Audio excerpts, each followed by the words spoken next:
one of the old processing facilities went dark 7 days ago. Altamira, on the dark side of Mercury. Hemisphere is written and directed by Chris Maes.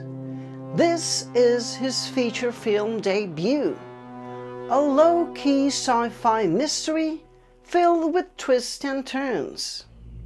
In the near future, forensic investigator Sandra Ramirez is sent to solve the mystery of a missing crew on a space station near Mercury.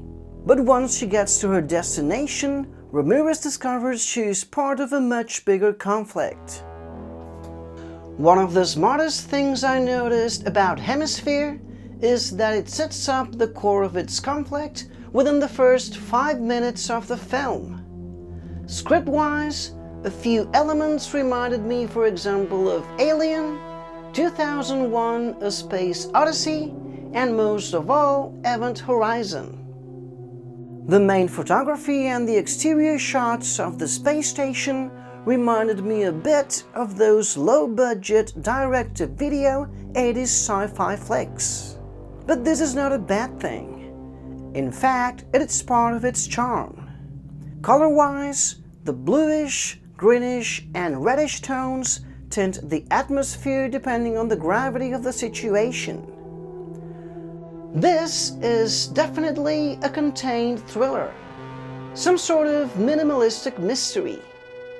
New pieces fall into place as the plot moves forward, and we get to find out the details about what happened to the rest of the crew. Ramirez is an interesting lead character, smart, tough, and resourceful.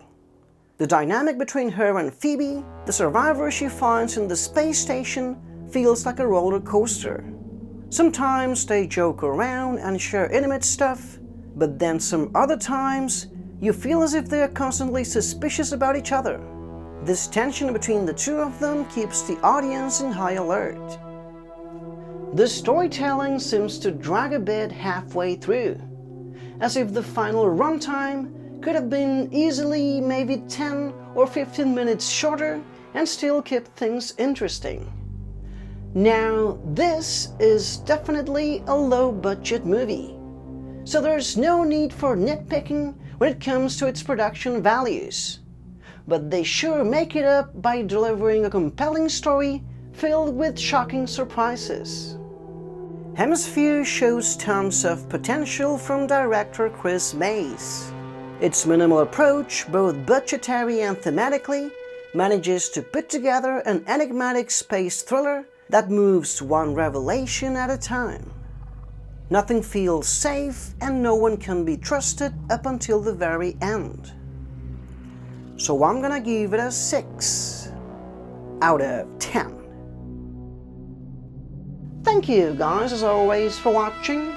Hemisphere is already available on Amazon and Google Play. So if you happen to see it, please feel free to return to this review and just drop a comment below. I will continue doing both English and Spanish reviews on my channel. So if you would like to subscribe, that would actually be awesome. And hopefully, I'll see you next time.